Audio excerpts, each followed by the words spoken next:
Welcome to the MA Hart Stadium in Christchurch, where today Alresford are the visitors in the Sydenham's Wessex Premier.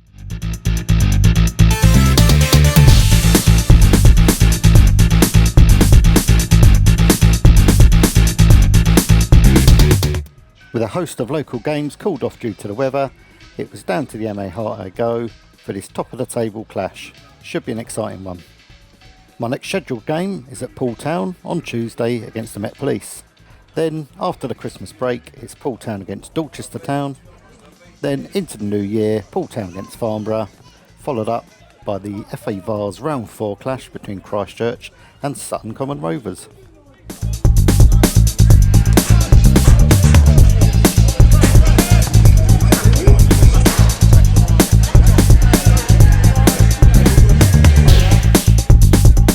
In terms of league positions, Alresford sit top of the league and Christchurch in third, hot on their heels with a few games in hand. Goals for Alresford's strong hand, whereas Christchurch can boast the meanest defence in the league. Current form shows us that Christchurch are bang in it with 5 wins on the bounce. Alresford's has been a little bit patchy lately, but you don't win 13 out of 18 games through sheer luck. Here to make the presentation is Mr. Roger Allen, the fixture secretary of the Wessex League, to Christchurch manager Mr. Paul Jarrett.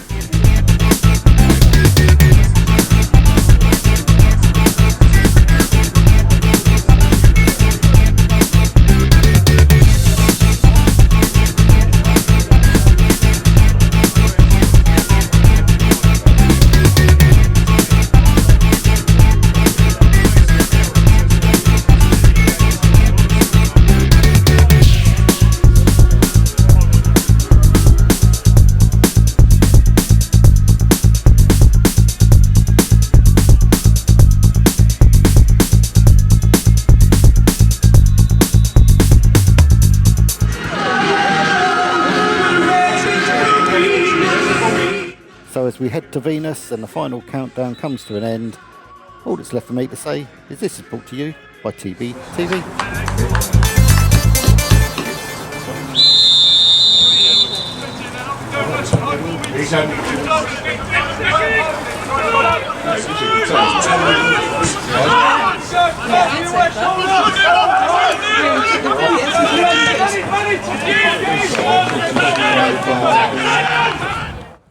The first real shot in anger come after a couple of minutes. Brad Cherrett hitting it on the volley, but it goes well wide and high.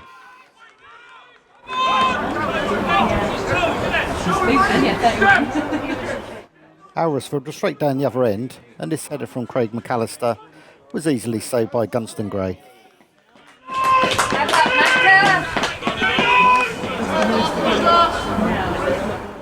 It wasn't long before McAllister got his head to another cross. This time, Gunston Gray tips over acrobatically, but should have really held it.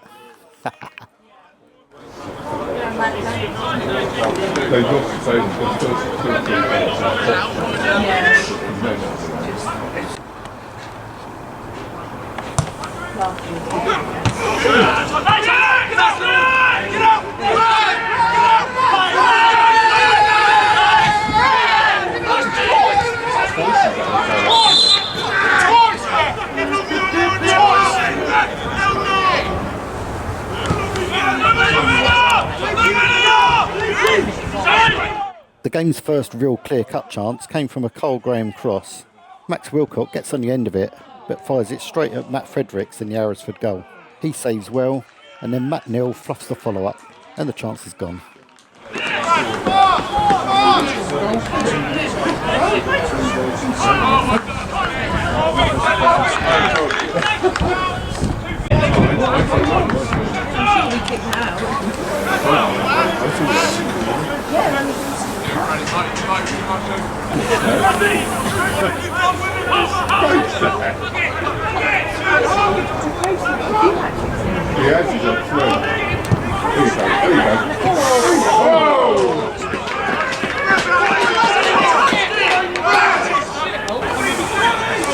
Ron Frost's throws were causing havoc as they often do, and that's where the opening goal came from on the 17th minute.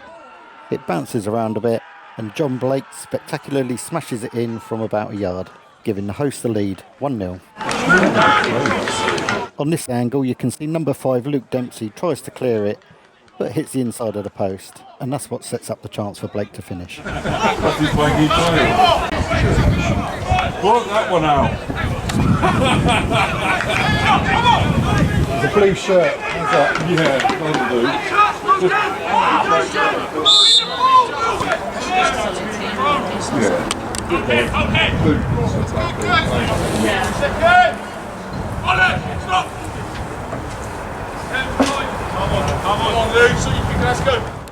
Things were getting a bit fractious, and neither team were happy with some of the decisions the referee was making. But he was doing his best, and he wasn't getting everything right, and he wasn't getting everything wrong. And I suppose that sums up the life of a referee.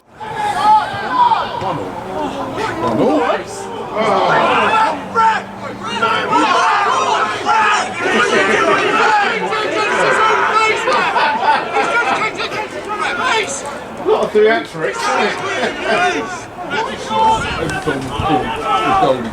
Alresford's equaliser came just before the half-hour mark, and I was probably at the perfect angle to catch it.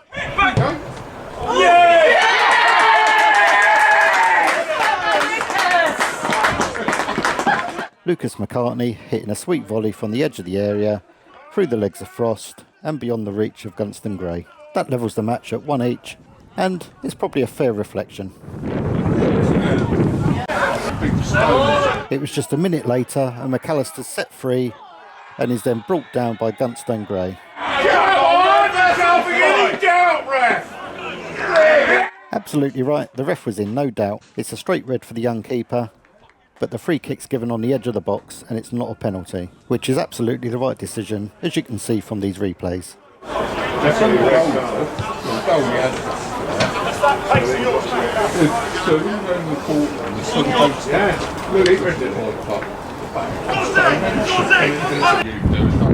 With the keeper taking an early bath, it was time for a substitution. Max Frampton comes on, with Max Wilcock making way.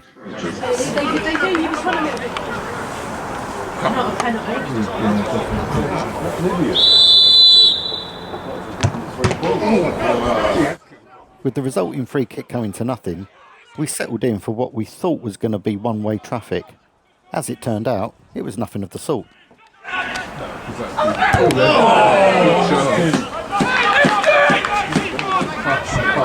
Despite there being a one-man difference, the flow of the game carried on pretty much as it had previously, with both teams making chances.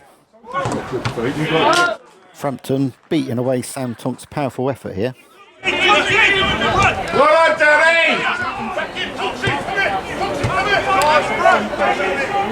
That's all you can do. There you go. There you go.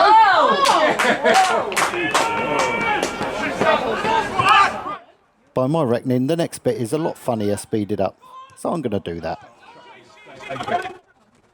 Kyle Graham seemingly playing football on his own.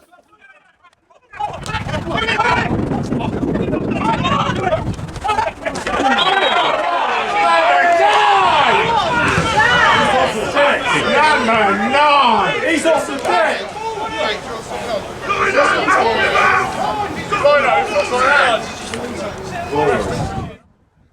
I'm guessing the yellow was for the challenge and not for hogging the ball, but it's a yellow card nonetheless.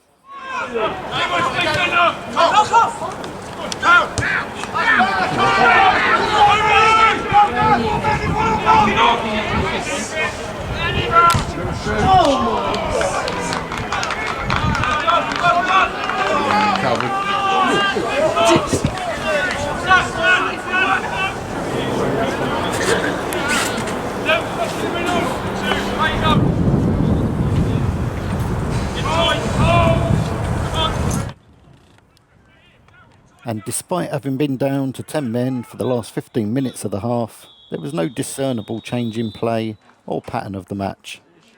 And we go into half-time at 1-1.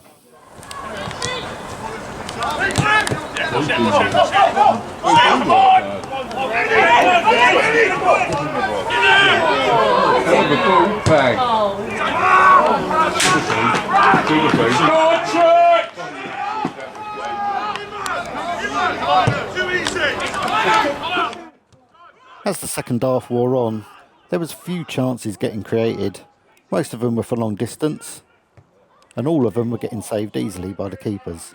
I don't think he'll do it from the corner. You can score from the corner.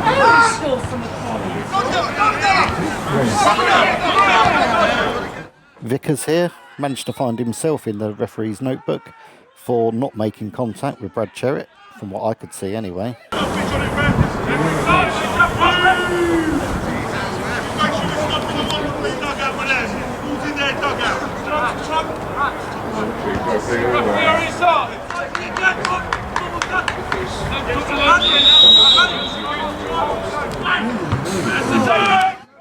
And Louis Kellaway found himself in the notebook for making contact.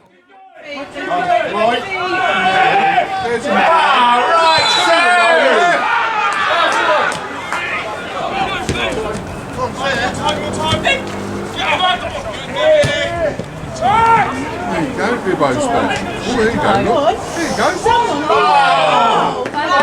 Danny! You've got to make a challenge, boys. One of the better opportunities in a pretty chance-free second half came for Louis Kellaway, but it was well snuffed out by Lucas McCartney.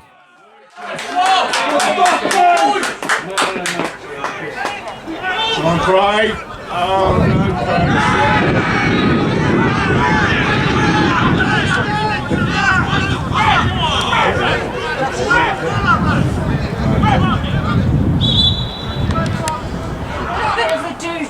Oh, well, enjoy it. Yeah. Have a good evening.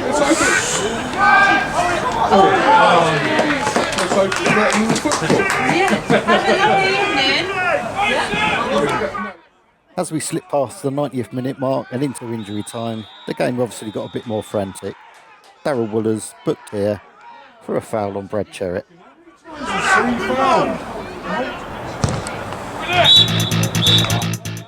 The match finishes 1-1, and on another day, Christchurch could have nicked all three. Brad Cherrett was awarded the Christchurch Man of the Match for a fine performance. Well done, Brad. I hope you've enjoyed this footage. If you have, give me a follow on the socials, Facebook, Instagram and Twitter. Subscribe to my YouTube channel or visit the website, and you can get in touch with me there if you want to make your non-league game look Premier League.